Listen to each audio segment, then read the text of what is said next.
So, what are we planning on doing right now, even though it's pouring rain outside?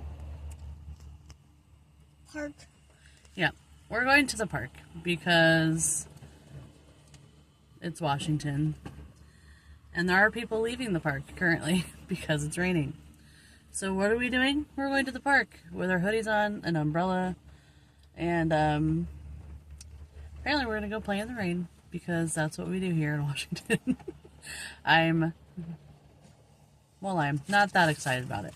But since these two little buggers want to go play in the rain in the park, at the park, I guess that's what we're going to do today because I'm trying to make no excuses in my life. And though it's raining, we should probably just stay inside. But playing in the rain is fun. That's a childhood pastime. So might as well experience it. And natural consequences will be that we're wet.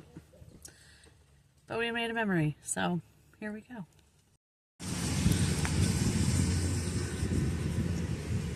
The only kids at the park in the rain.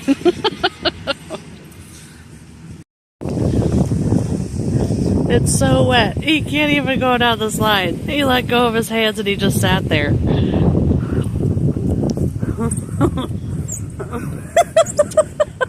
This is awesome.